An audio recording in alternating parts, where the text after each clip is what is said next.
আজকের ভিডিওতে আমি ব্যাখ্যা করব তোমরা কেন নারুটো দেখবে এবং ভিডিও শেষে একটা রিজন বলবো যে কারণে তোমাদের নারুটো দেখা উচিত হবে না।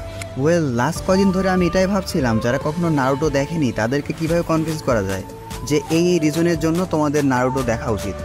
আসলে নারুটো দেখার পিছনে যে ইমোশনটা সেটা ঠিকঠাকভাবে এক্সপ্রেস করতে পারতেছিলাম না। যাই হোক, ব্যাপারটা এরকম না যে আমি তোমাদের মাথায় বন্দুক রেখে বলবো নারুটো দেখবি কিনা বল। আমি তোমাদের কিছু লজিক্যাল রিজন দেবো যাতে তোমরা বুঝতে পারো 720 এপিসোডের 402 ঘন্টা এত বড় অ্যানিমে আমাদের দেখা উচিত হবে কিনা। So let's start the video. Number 1, কি নেই নারুটো অ্যানিমেতে?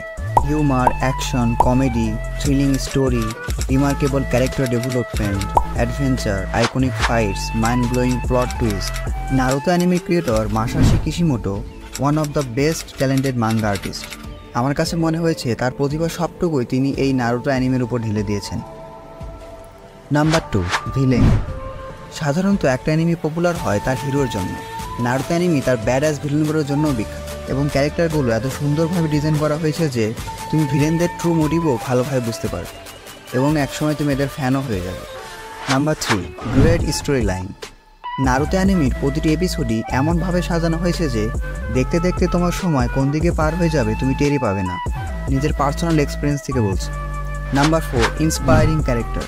এই অ্যানিমের শুধু মেইন ক্যারেক্টারই নয়, প্রতিটি সাইড ক্যারেক্টারেও এক একটা ইউনিক স্টোরি আছে যেগুলো তোমাকে রিয়েল লাইফে অনেক বেশি ইন্সপায়ার করবে। Number 5, epic fight and back stories.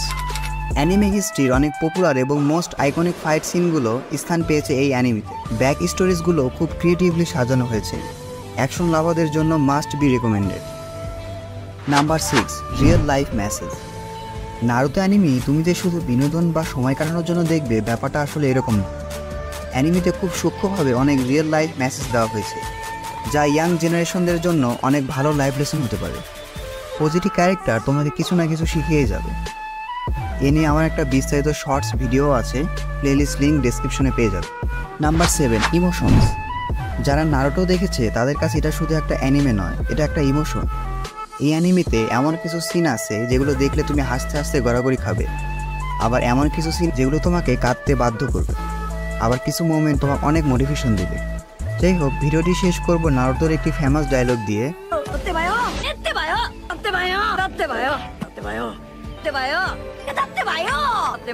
অর্থাৎ বিলিভ ইন ইয়োরসেলফ। আর ভিডিও শেষে আমি যে একটা রিজনের কথা বলেছিলাম যে এই রিজনের জন্য তোমাদের নারুতো অ্যানিমে দেখাটা ঠিক হবে না, সেটা হচ্ছে সময়। তোমরা যদি আমার মতো স্টুডেন্ট হয়ে থাকো তাহলে বিশেষ করে পরীক্ষার সময় বা অন্যান্য গুরুত্বপূর্ণ কাজে এই অ্যানিমে দেখা শুরু না করাই ভালো। ভিডিওটি ভালো লাগলে চ্যানেলটি সাবস্ক্রাইব করতে ভুলো না। নেক্সট ভিডিও আমি নারুতো অ্যানিমে কোনটার পর কোনটা দেখবা অর্থাৎ ওয়াচ অর্ডার নিয়ে বানাবো। সাথে একটা শর্টকাট গাইডলাইন থাকবে, কারণ নারুতো অ্যানিমে অনেক বড়। তোমাদের এমন 100 থেকে 200টা এপিসোডের নাম বলবো যেগুলো না দেখলে স্টোরি বুঝতে কোনো সমস্যা হবে না।